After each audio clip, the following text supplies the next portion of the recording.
Yes everyone, what's going on? For those that don't know me, my name's Jay, New Jay. I'm a producer, vocalist, songwriter, all-round musician, music lover.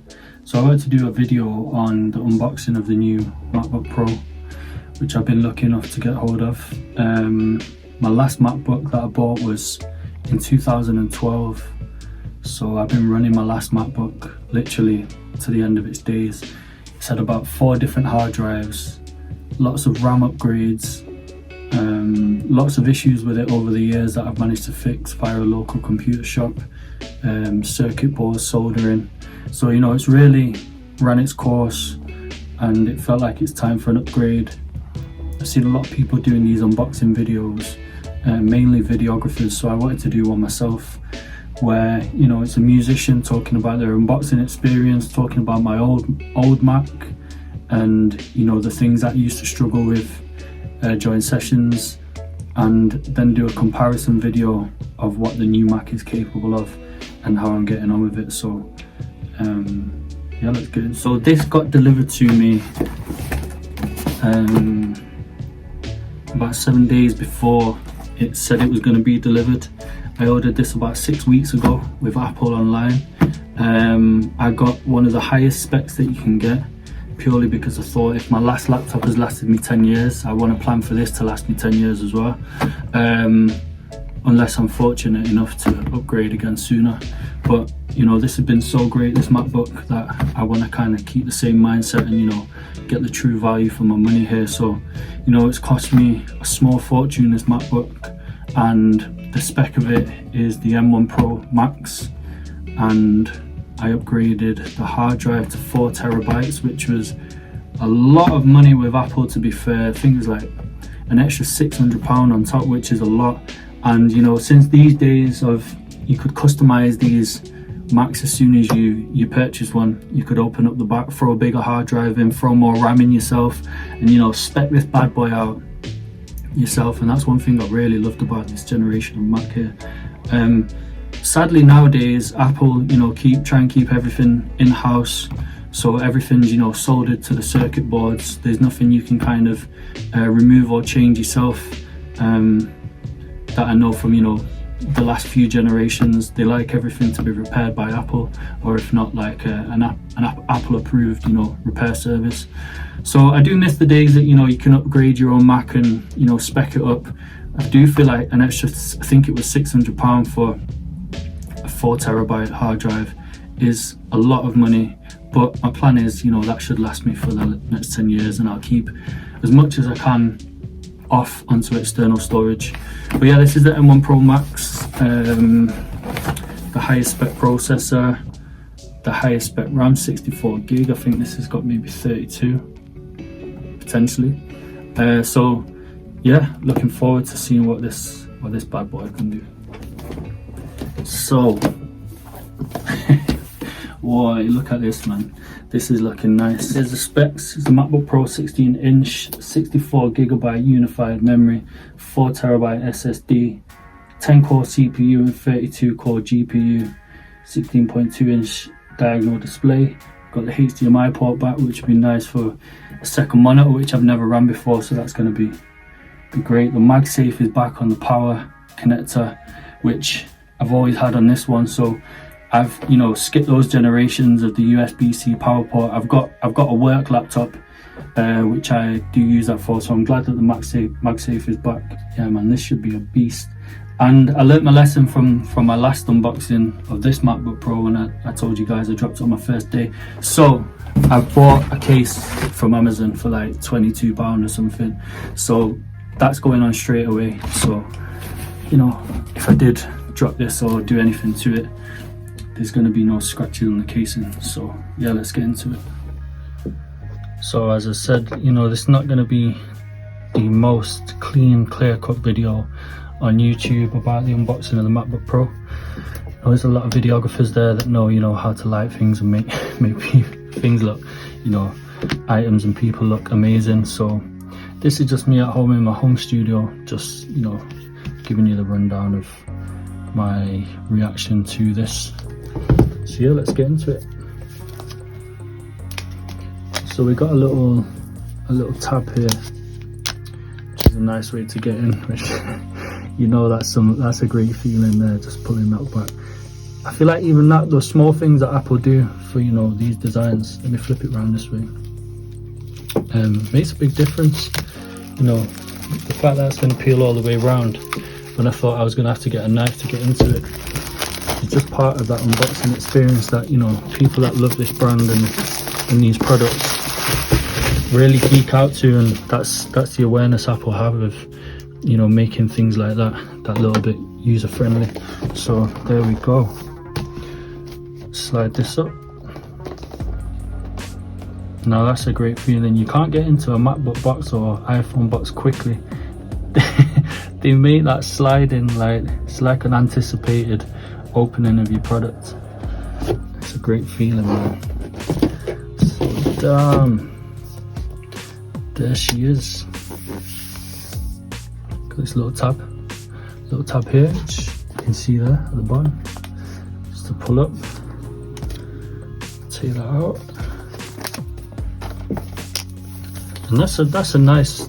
Feels like a nice weight in my hands. Like, feels solid, sturdy, cold, fresh out the box. It's probably been it has been in transit from China over the past week or so. Feels nice and cold, nice and heavy. And then we have, you know, the design by Apple in California, the MagSafe wire with the cable underneath, and I don't think there's anything else under there. Apple normally keep everything quite clean under that section. So yeah, look, so you can see we've got the MagSafe power block, the UK plug adapter, and the cable here, which is going to plug in right there. And I'm actually going to get a second one of these. I'm going to purchase another one of these. I'll probably buy the official one just for safety. But I've got two studios. This is my home studio, and I have a studio in the city centre of Manchester, which I will be taking this back and forth from and using at both sites. So yeah, man, let's open this up and have a look. We got the little tab here, everything, you know. Part of me wishes I wasn't recording this video and was just fully immersed in the experience of opening this, but I wanted to share with you guys, you know, the people that are sat on the fence, whether they should get one of these, whether they should take the plunge from, you know, an older MacBook and step into this world. I just wanted to give my experiences, you know, me going through this process, and I've really took kind of like refuge and comfort in watching other people's videos and you know, taking that giant leap, especially when you're going to spend so much money on a MacBook, because boy, these things are not cheap. So yeah, let's get into it. So we got a little tab there. This is like a paper with some writing on there which I can't see, and on the bottom, engraved into the MacBook, says MacBook Pro, which is a really nice touch. And sorry, just discarding the paper. And here is the crispiness, like look at that shine, looking nice. So first opening, a little bit nervous, you know.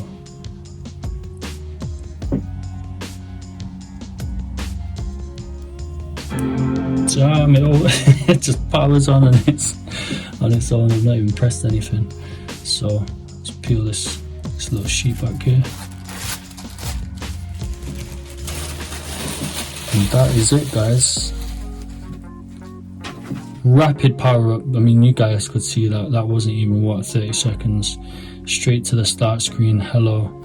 Backlit keyboard, which I've not had my fingers on these yet to feel what the pressing of the key is like. I've seen that we have the fingerprint ID recognition when you want to power your MacBook on. That's going to take your fingerprint or your thumb. I'm probably going to go with middle finger. I feel like that's like the dominant finger that I would use for that rather than my index finger, so I'll probably go for that. But yeah, super excited about this. I'm going to put the protective case on it so I don't scratch anything before I start with the use of it. And then I'm going to have to do the migration of all my old data, all my old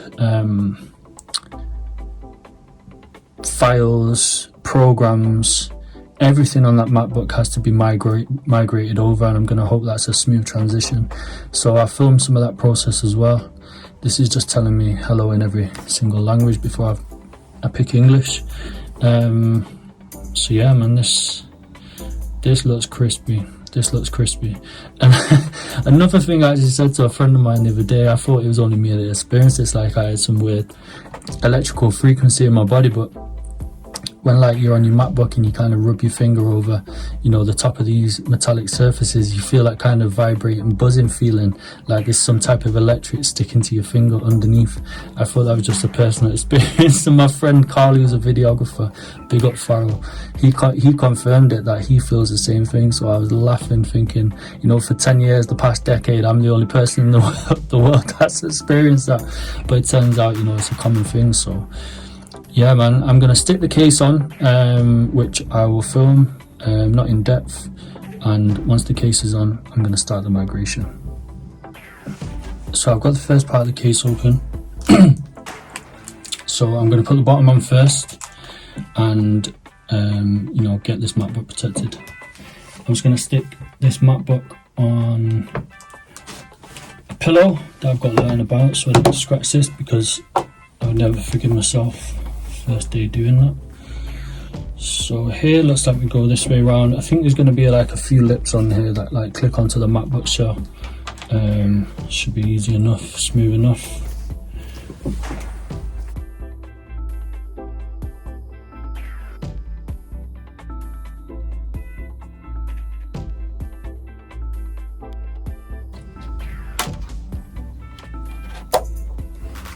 So I heard a click then. Instead of forcing it, a nice little click. So that's on the bottom side. Now we're going to do the top. So for the rest of this, let's get rid of that. Now we've got the bottom half of the MacBook protected. I think by the instructions you have to open the lid to get this section on. I want to make sure I've got everything the right way around. So that's all nice and secure on that side and the bottom. So I think we've got this side on the back. Got 3 little lips at the top there.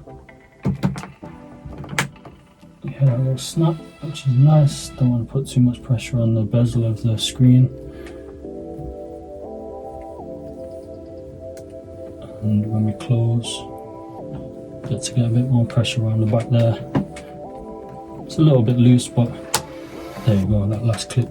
I don't want to put too much pressure on a new MacBook screen, man. Like, I'm handling this like somebody else's newborn, never mind your own. So that's fully protected now. I'll probably get a little, you know, rubber keypad protector just to keep that nice and sweet. So now we get into the setup.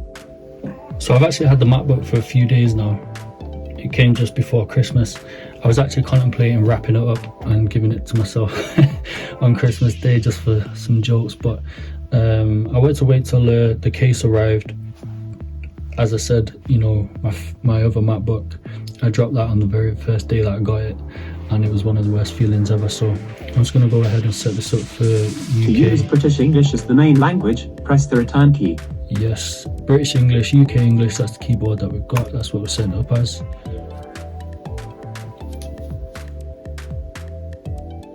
Go through these next steps. Select your country or region. I'm in Manchester. 4161 United Kingdom. Come on. Accessibility. I don't think I need any of that for now. Click not now. Wi-Fi password. Let me quickly go and grab that and then I'll be back. So after getting the Wi-Fi on, it's the first time pressing the keys and they actually feel really nice, you know. They've got a nice little bounce back to them. They feel quite firm. I saw a video where someone said they don't like the full black keys, but I actually quite like the look of that.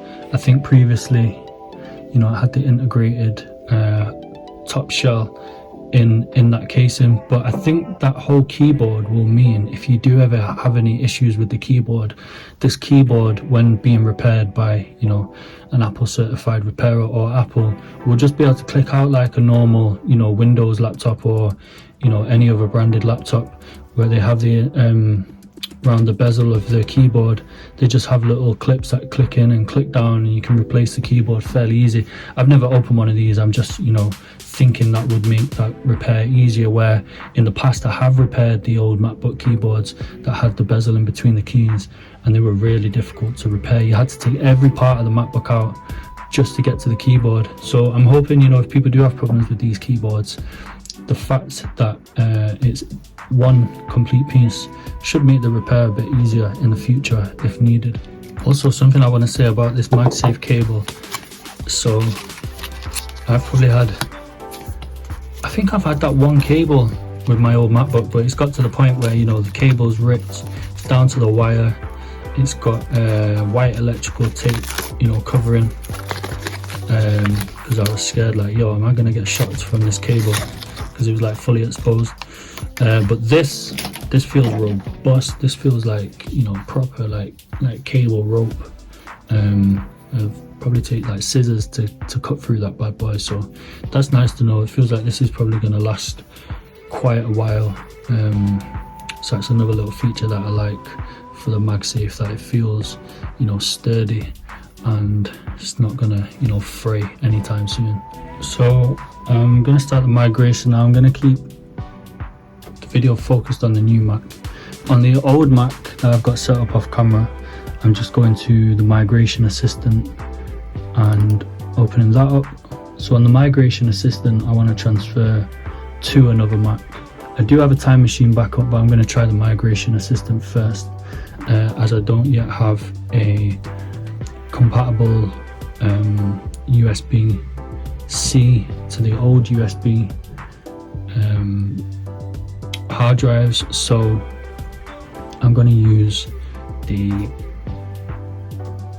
migration assistant, and on here it's found my old MacBook, which is just called MP from MacBook Pro. Select that. So I just wanted to freehand film this so you can see that's 1.46 terabytes selected, about 2.5 terabytes available after transferring. This is a 4 gig system, so I'm already down 1.5 terabytes on there after this migration. So fingers crossed it all goes smooth. Just gonna lean in here and show you I've got both my Macs, my old Mac, my new Mac, both doing the migration at the moment. We're on the peer-to-peer Wi-Fi connection. At the moment it's saying 22 hours and 22 minutes. 22 big up. 2 minutes ago it was saying 48 hours, which is a long time, but you know, I've come to accept that I've got a lot of data transferring from this old Mac to this new one via a Wi-Fi connection. Ethernet would have been ideal, because obviously we know we probably would have got a much quicker connection there, but I don't have the USB to Ethernet connection for the new Mac, and I also don't, like I said, I don't have the USB-C connector for my old hard drive, which has all my Time Machine backups on, which probably would have been a lot quicker. I reckon that probably would have transferred in a couple of hours maybe. So, you know, we just got to roll with it. It's Christmas at the moment, there's nothing to do.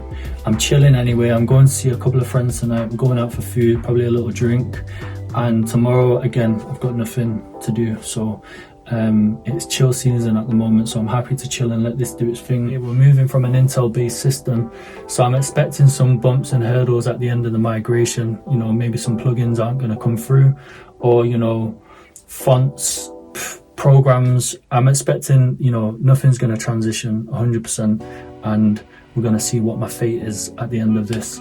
So yeah, I'm just going to leave this doing its thing, and fingers crossed. While waiting for that transfer, I just wanted to briefly touch on the keyboard here. So we got the backlit keyboard, which I'm finding now I've typed in a few passwords and some other random bits just setting up the Mac. It's really got a great responsive feel to it. I've got a 2019 MacBook Pro for work, and I hate the keyboard on that. I end up typing things wrong. You know, I'm hitting the caps lock and end up typing everything in caps and shift buttons, and I just don't find it a really responsive keyboard, where this feels like, you know, it's got great depression when you press the key, and it just feels really easy underneath your fingers. So I actually use an external keyboard and mouse. I have done for years, but it's just good to know that, you know, when I've got this on the go and I'm taking it out of both my studios, that I'm gonna have a nice keyboard that feels good under the fingers. So there's a couple of things I'm excited for. HDMI on this side, and we've got a USB-C, and the SD slot has returned, people. So on my old Mac, I had the SD slot, and then obviously they got rid of it. So it's nice to see Apple listening to the, you know, their users, the dedicated MacBook Pro users, the people that drive industries forward. This is a necessity, probably more so to videographers and photographers, but the likes of myself, I'll be happy to throw some, you know, stems and whatnot onto this. Even, you know, it's nice to just know you can throw an SD card in at the side of your laptop, and you don't have to use any external accessories to get those files up. On this side, you've got the two USB-C ports, and then the high fidelity new headphone jack, which helps with higher impedance headphones. So you should be able to get maximum usage out of those kind of higher end headphones just straight out of your MacBook without any kind of headphone amp, which I do use, but I won't really be using them directly into the Mac. So yeah, it's just a little quick extra while we're waiting for this migration. See you tomorrow. So it's a brand new day for me, a few minutes ahead for you, and the migration is complete. I went to bed quite late last night, and I just checked on this before I went to sleep, and it said 8.5 hours remaining, and it's completed a bit earlier. So it's taken about 21 hours in total, which for a Wi-Fi transfer at between 10 to 20 meg is not bad at all, I don't think. So the migration is complete, so I'm just going to show you that now, and there's nothing major that is incompatible. There's a few things in the migration summary that hasn't, you know, gone through, and I'm cool with that. So let me show you. So everything's looking good really, apart from a few Microsoft programs, PowerPoint, Excel, Word. The desktop's looking tidy.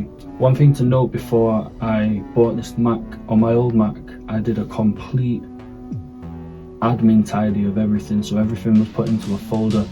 All my downloads were tidied, everything cleared, everything put in its place, ready for this migration, because I wanted this system to be as clean as possible when I get to this stage, and I know everything's in a folder and everything's got its place, rather than, you know, letting your downloads folder be, even if it's 6 months old and you've not cleared that, things start to get really messy. So I did took me maybe about 3 days, over about 3 days, I did a full admin clean on my old Mac here, and that just set me up for this migration. So that's just a little tip for you. You know, if you are doing migration with lots of data, just make sure you just coming into this Mac just feeling a bit better. It's like tidying your room at home, or, you know, your living room, or your space that you live in. When everything's a little bit tidy, you feel better. So I feel like, you know, we live inside this space quite a lot, so it's good to keep, you know, that place tidy too, and keep your mind tidy. So after a quick opening of Ableton Live on here, it quickly showed me that I've lost some of my old Waves plugins, which are really crucial to my old sessions. So I downloaded Rosetta 2 on this, which is a quick install, and when I've opened Ableton, it showed me that those plugins aren't there. But what I'm going to do for you now is I'm just going to do a quick export at the same time and see which one finishes earlier. This whole track in itself is just about 55 minutes long, so the export time is normally quite a while. So I want to see which performs best on this, and then I'm going to figure out if we can get those old Waves plugins back. They were really old Waves plugins from 2012, and I seem to have lost them. So I really do need to figure out how to get those back, because they are crucial to my setup. So I'm going to click export at the same time. We'll see which one seems to do better. So looking at these a few seconds in, we seem to be at double the speed on the new MacBook. We're rendering a WAV file, which is about 55 minutes long in the session. So we're at 25% here and 14% here, so we're getting a lot more speed out of this at the moment, which is great to see. This is running an old SSD, so it's quite quick in itself, but we're getting way much more speed here on the new Mac, which is nice to know. So all good. Further along into this, we're still operating at about just short of double the speed here. We're at 50% here and we're at 30% there. This is caught up a little bit, so we'll see what kind of happens towards the final phase of the export. So into the last third of the export on the new Mac, we're reaching 77% here, and we've not touched 50% on the old Mac. We're at 100% here and we're at 60% there, and we're done on the new MacBook M1 Max, and we've not even touched 65% here. That for me is amazing, because if you're doing say 6 of these exports, which is a 55-minute piece of audio, that's just saved me half the time on my exports, which is absolutely incredible. So I'm very happy with that, knowing that I'm going to get my value for money on this really expensive system. It's going to be worth it when I look at it, you know, how frequently I'm going to be using this over the next however many years. That's a really great result. So I just wanted to show you that as we wrap up this video, so you know people can see the difference in audio exports. So guys, I want to say a big thank you for making it this far in the video, and I just wanted to do a personal unboxing experience from a musician's point of view. You know, the unboxing, the opening, the migration process, the touch and feel of the keys, and some audio rendering for a long piece of audio to see what time differences we're getting with the new M1 Max.